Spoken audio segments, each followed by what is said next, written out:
एक new drama की explanation लेकर। इसमें आप सिंपल सी लड़की और पागल से प्रेसिडेंट की कहानी देखेंगे कि कैसे ये पागल प्रेसिडेंट 3 साल पहले हुए वन नाइट स्टैंड के बाद सिंपल सी लड़की से अपना बच्चा मांगेगा। आई होप आप सभी को ड्रामा पसंद आएगा। अगर आपको ड्रामा की एक्सप्लेनेशन अच्छी लगे तो वीडियो को लाइक कर दीजिए और मेरे चैनल को सब्सक्राइब कर दीजिए, जिससे आपको ऐसी ही इंटरेस्टिंग वीडियोस के नोटिफिकेशन मिलते रहें। तो चलिए कहानी शुरू करते हैं। एनी ग्रुप का प्रेसिडेंट और ड्रामा का मेन लीड गोंग्यू, जो बहुत रिच है, वो एक मिस्टीरियस वुमेन के साथ वन नाइट स्टैंड होने के 3 साल बाद चाइना वापस लौट आया है। ये न्यूज पूरे चाइना में फैली हुई है। देन हम गोंग्यू को देखते हैं जो कि एक रूम में विंडो के पास खड़ा हुआ है। देन हम ड्रामा की फीमेल लीड नियान को देखते हैं जो कि जंगल में रास्ता भूल गई है और अब रास्ता ढूंढ रही है और कह रही होती है, चिंचू तुम मुझे बचाने क्यों नहीं आए, मैं तुम्हें बहुत मिस कर रही हूँ। पर उसके बेहोश होने से पहले वो एक मैन को आते हुए देखती है जो स्माइल कर रहा होता है और वो उसके पास जाता है। नियान उसे चिंचू कहकर बुलाती है, फिर वो बेहोश हो जाती है। वो मैन चिंचू नहीं बल्कि गोंग्यू होता है जो उसे उठाकर अपने घर लेकर आता है। जब उसे होश आता है तो वो बेड पर होती है और गोंग्यू उसके ऊपर। गोंग्यू गन लेकर उसे डराता है और कहता है, मेरा बच्चा कहाँ है। गोंग्यू को देखकर नियान सोचती है, क्या मैं फिर से हेल में आ गई जहाँ से भागना बहुत मुश्किल है। मुझे अभी भी 1 महीने पहले की बात याद है। देन पास्ट की स्टोरी बताई जाती है। 1 महीने पहले गोंग्यू अपने बॉडीगार्ड्स के साथ अचानक से नियान के घर पहुंचता है सुबह सुबह और उससे पूछता है, मेरा बच्चा कहाँ है। उसे कुछ समझ नहीं आता है कि ये किस बारे में बात कर रहा है। तभी नियान न्यूज देखती है कि एनी ग्रुप का प्रेसिडेंट गोंग्यू 3 साल बाद चाइना वापस आ गया है। नियान को न्यूज से तो उसका नेम पता चलता है, फिर उसे उसके बच्चे के बारे में कैसे पता होगा। गोंग्यू तुम मुझे भूल कैसे सकती हो। और गोंग्यू उसे किडनैप कर लेता है। उसके घर पर उसके लोग नियान से ये पता करने में लग जाते हैं कि उसने बच्चे को कहाँ छुपा रखा है। तो वो सच जानने के लिए लाई डिटेक्टर मशीन का यूज करते हैं। गोंग्यू का पर्सनल असिस्टेंट फेंग गोंग्यू को बताता है कि नियान को शी फैमिली ने अडॉप्ट किया है और ये एक बहुत ही बैड कार्टूनिस्ट है और गुवेई कॉमिक कंपनी में वर्क करती है। नियान तुम होते कौन हो मुझे बैड कार्टूनिस्ट कहने वाले। हाँ अभी मेरी कॉमिक फेमस नहीं है पर एक दिन जरूर होंगी। गोंग्यू तुम्हें फेमस होने के लिए 100 साल भी कम पड़ जाएं। फिर फेंग कहता है कि 3 साल पहले किसी ने पार्टी में गोंग्यू को ड्रग दिए थे और फिर उसके साथ वो किया था और हमारे इन्वेस्टिगेशन से पता चला है कि वो ड्रग देने वाली इंसान नियान है और नियान तुम ही गोंग्यू को रूम में लेकर गई थी। डरी हुई नियान कहती है, मैं कभी प्रेग्नेंट नहीं हुई और ना ही मैं कभी गोंग्यू से मिली हूँ।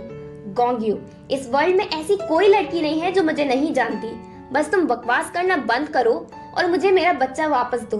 तभी गोंग्यू को कंपनी से कॉल आता है तो वो फेंग से पूछने की कहकर चला जाता है। फेंग नियान मैं तुमसे कुछ क्वेश्चंस पूछूंगा, तुम मुझे सच बताना। अगर तुम झूठ नहीं बोलोगी तो मैं तुम्हें वापस घर जाने दूंगा।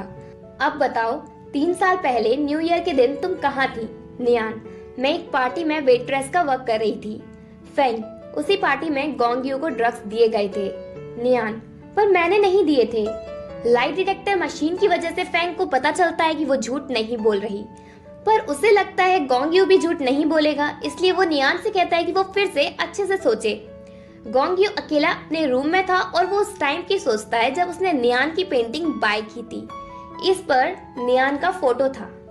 फेंग गोंग्यू को बताता है कि वो झूठ नहीं बोल रही। गोंग्यू मुझे अच्छे से याद है कि उस दिन नियान ही थी, इसलिए उससे कल फिर से पूछना।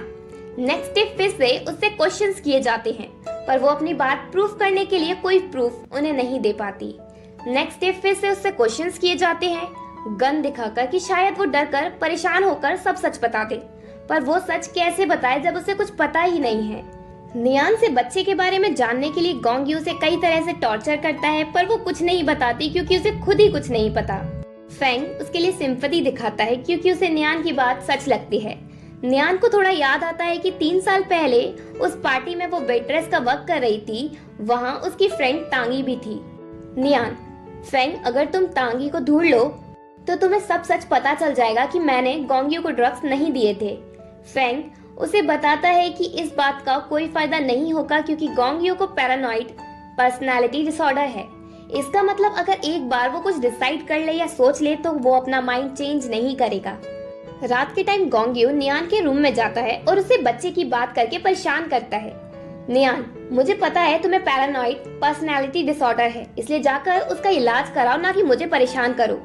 गोंग्यू, ये बात तुम्हें किसने बताई? नियान, मैं अपने आप समझ गई। गोंग्यू, अच्छा तो तुम बड़ी स्मार्ट हो। ठीक है, कल तुम यहाँ से चली जाना और खुद ही जंगल से बाहर निकल जाना।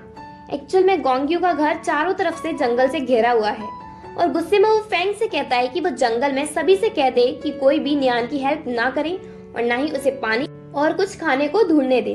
और मैं ये भी समझ गया कि नियान को मेरे डिसऑर्डर की बात किसने बताई। फेंग बेचारा चुपचाप खड़ा रह जाता है। नियान सारी बात जानकर रोने लगती है। फेंग को उसके लिए बहुत बुरा लगता है।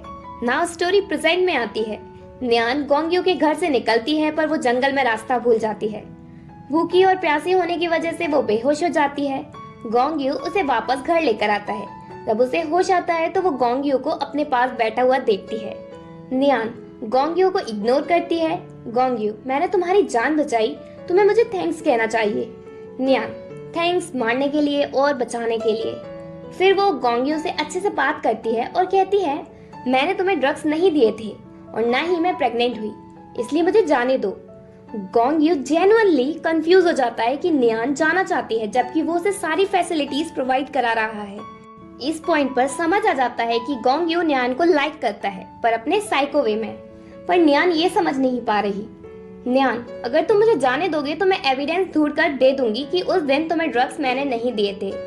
गोंग्यू, ठीक है, मैं तुम्हें जाने देता हूँ। फाइनली गोंग्यू उसे सिटी में भेज देता है।